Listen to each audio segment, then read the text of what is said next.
Peut-on rire de tout? Desproges a répondu à la question « Peut-on rire de tout ?»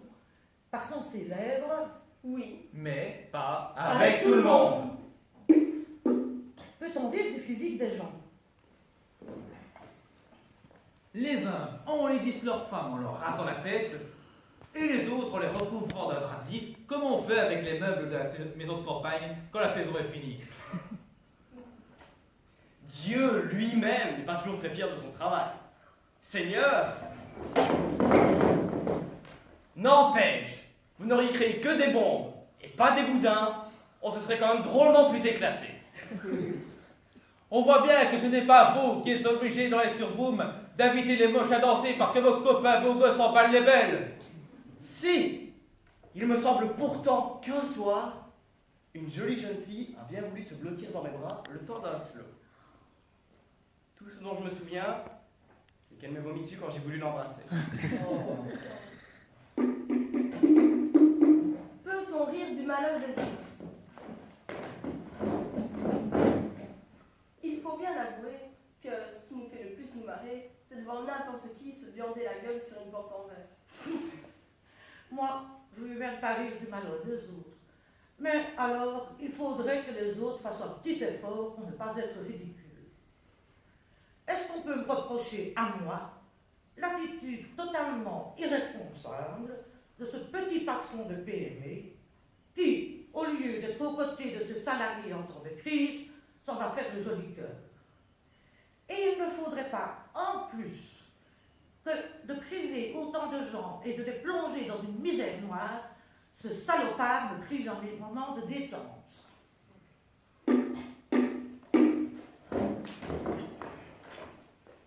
Peut-on rire des patronymes?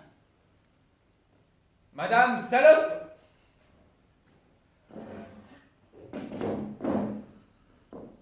Monsieur Connard!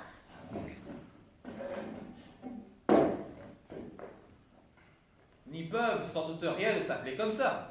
Mais ce n'est pas notre faute non plus, quoi, merde! Alors de quel droit nous priverait-il de pouffer à l'énoncé de leur nom?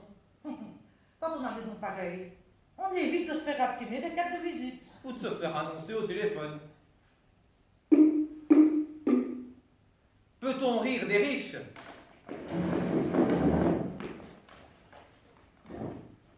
Il y a deux sortes de riches. Ceux qui ont acquis leur fortune par des moyens douteux.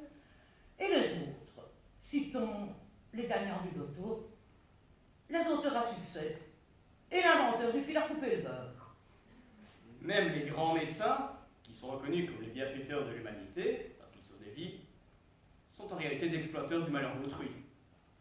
Je ne sais pas combien gagnait Gandhi, mais voilà un type qui a réussi à libérer son peuple de l'emprise coloniale pour pas cher et qui n'a même pas eu de quoi s'acheter un pantalon digne de ce nom.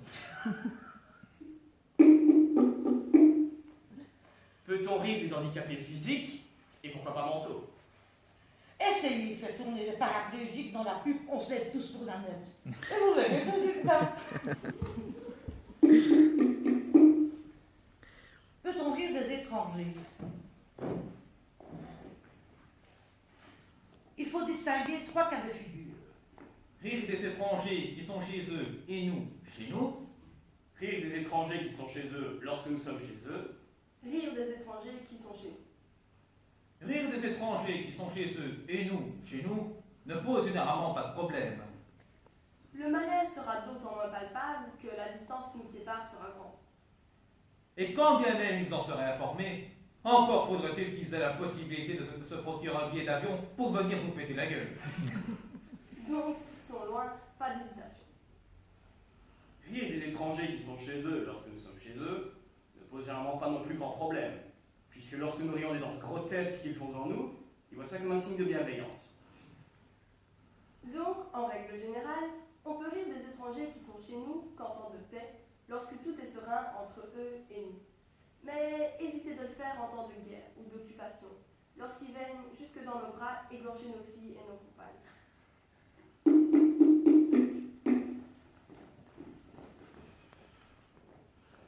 Peut-on rire des vieux? Mais bien sûr, on peut rire des vieux. Et nous profiterons de ce chapitre pour savoir savoir si on peut également se moquer des jeunes. N'oublions pas que les vieux sont tous d'anciens jeunes et que le jeune prêt à tout sauve à lui, parce qu'il est soit en pleine crise d'adolescence, soit trop con pour comprendre, soit plus costaud que vous.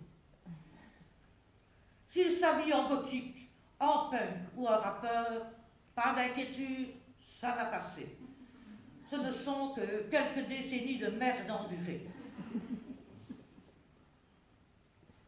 Si, par exemple, après avoir naturellement cessé de faire l'original, il entreprendra des études interminables et puis il cherchera sa voie. Et pour peu qu'il la trouve, il se mettra à la recherche d'un emploi qu'il ne trouvera jamais. Deuxièmement, les jeunes sont trop cons pour comprendre. Les jeunes sont cons. Il n'y a qu'à écouter la musique qu'ils aiment pour s'en rendre compte, ou jeter un coup d'œil à leurs jeans troués. Les exemples de la connerie des jeunes sont innombrables, et je ne vais pas en citer trop pour ne pas les accabler davantage. Mais c'est peut-être la vie qui est tout simplement mal fichue. Pourquoi a-t-on des enfants quand on est jeune et qu'on a à peine le loisir de s'en occuper, et pas quand on est vieux et qu'on a tout le temps? Ben, parce que la machine est cassée. Et enfin, troisièmement, est-il bon de rire d'un jeune s'il est plus fort que vous? La réponse est non. Ce n'est pas la peine d'essayer. Comporte-toi bien avec tes enfants. N'oublie pas que ce sont eux qui choisiront ta maison de retraite.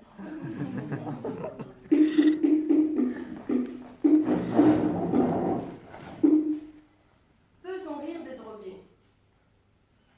Bien sûr qu'on peut rire des drogués. Ils s'en foutent. Ils sont ailleurs. Ils planent sur l'Himalaya au son des cornemuses électroacoustiques du boulevard. Donc, oui, on peut rire des drogués. Sauf s'ils sont en manque et qu'ils menacent de vous trouer la peau si vous ne relevez pas tout de suite la somme nécessaire à l'achat de leur dose.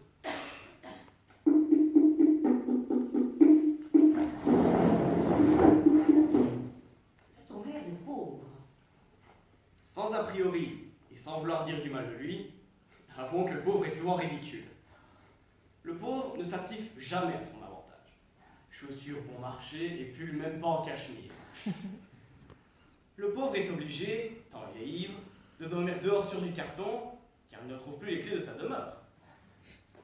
Et si le pauvre trouve cela tellement inadmissible que son se moque de lui, je suis certaine que les riches n'hésiteront pas à verser une obole à ces impécunieux pour les avoir divertis. Excusez-moi un instant. Allô? Oui, c'est moi. Comment ça, les riches donnent de l'argent? Ah, sous forme d'impôt. Ah oui, mais pas de leur plein gré quand même. Ah ok, je comprends mieux. Merci d'avoir appelé. On me signale que, dans nos sociétés, les personnes les plus fortunées versent de l'argent à l'État sous forme d'impôt, pour pouvoir continuer à se moquer des pauvres en toute tranquillité. Contrairement aux Basques, qui eux versent de l'argent à l'ETA, parce que s'ils ne le font pas, on viendra incendier leur maison. Alors, on ponctionne l'épargne des moyennement riches. Et ça fonctionne. Les classes moyennes s'appauvrissent, et du coup, le nombre de fauchés augmente. Et les riches, de plus en plus riches, se roulent par terre en essuyant leurs larmes dans des mouchoirs précieux. Cependant, même s'ils croulent sous le pognon, l'on en dit répugne à débourser plus que sa quote-part. Alors, ils placent ses avoirs à l'étranger pour aller rigoler dans des paradis fiscaux. Et là-bas, ça les éclate pareil. Et quand il voit ça, le pauvre, il fait une tête jusque par terre. Ah, il a de ses mimiques, le pauvre. Il est agréable.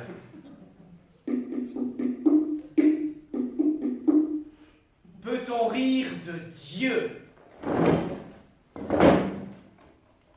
Si tu es un moudjahidine et que tu me poses la question en même temps que ta Kalachnikov sur ma tempe, j'aurais tendance à dire non. Et pourriez-vous m'indiquer dans quelle direction se trouve la Mecque? Car j'ai une envie folle de m'agenouiller dans sa direction pour marmonner 2 ou 3 bondieuseries. On ne dit pas bourdieuserie, mais prière. Ah ouais, très bien, c'est noté. Je vais examiner le tapis de plus près. Bien sûr qu'on peut rire de tout, et même de Dieu. Mais où irait-on sinon? Allons-nous nous laisser dicter les règles de l'humour par ces barbants barbares barbus? Ce serait mal me connaître. Pour moi, Dieu, le prophète, le Coran, les mollahs, tous dans le même sac. Aucun ne doit échapper à la moulinette du gag si sévère sur leurs menaces. Amen. Amen.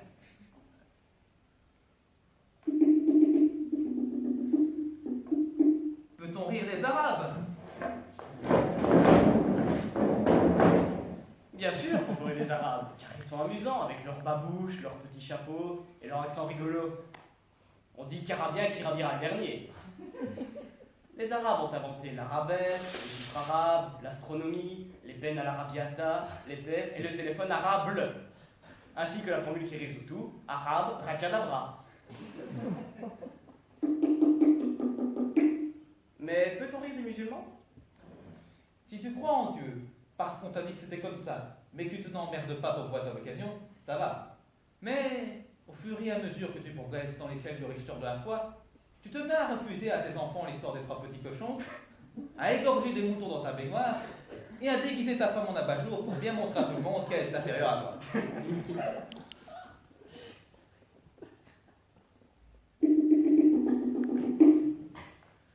Peut-on rire des catholiques? Chez les cathos, on a du mal à complètement se déculpabiliser à l'idée de se faire du bien. Être bien, c'est mal. Sauf pour certains professionnels de la soutane, pour qui se soulager dans un enfant n'entraîne pas le propre des pères. Je te leur ferai bouffer leur ministre, moi, que je leur enfoncerai au fond du gosier avec leur crosse. Ce serait vite fait. Mais pourquoi croirais-tu en fait? Par conviction? Non, par trouille uniquement.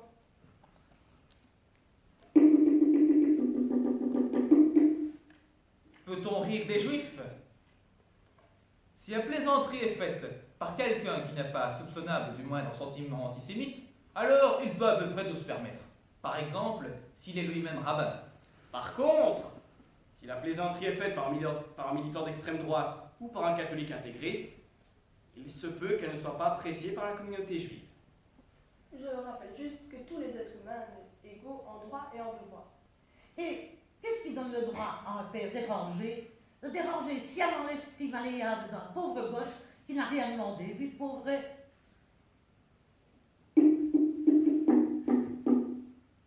Peut-on rire des morts? Le mort, lui, il s'en fiche pas mal que vous lui affiliez une paire de lunettes auxquelles sont accrochés un gros nez et des moustaches, ou que vous lui enfiliez un porte-jartel ou vous mettiez du persil dans le nez. C'est la famille entrant à ce moment même dans le funérarium qui pourrait mal le prendre. Allez lui expliquer que c'était juste pour déconner. Les morts, comme le disait Brassens, sont tous des braves types. Ce sont les veuves, les ayants droit et les héritiers qui font des procès. Ben oui, les blagues sur Napoléon, Toutankhamon et Charles Martel. Personne n'est là pour nous en empêcher. Les 2 seuls anciens décédés qui suscitent encore de la grogne quand on raille d'eux, c'est Jésus de Nazareth ou Mahomet de la Mecque. Deux sur des milliards et des milliards de décédés.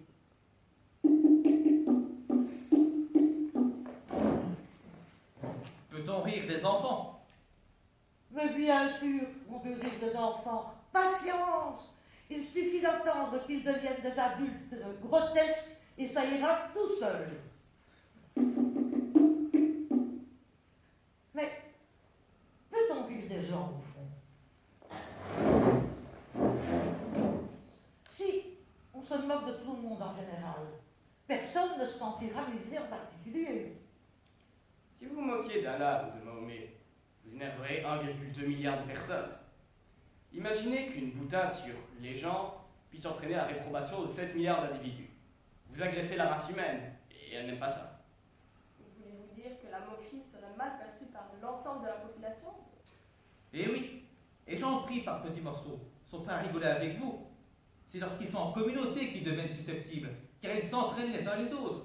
Prenez un gaillard et mettez-lui une soutane, une robe de magistrat ou un uniforme, et entourez-le d'autres timbrés dans son genre, et il se jettera sur vous en vociférant. On peut rigoler de tout et n'importe quoi avec un interlocuteur un peu rigide, tant que ça reste tout et n'importe quoi. Mais si la blague commence à concerner sa chasse gardée, il entrera dans une colère noire, écumant de bave et éruptera des imprécations à votre endroit et à votre envers. La bite et la moustache ont fait plus de tort à l'humanité tout entière que n'importe quelle théorie discriminatoire.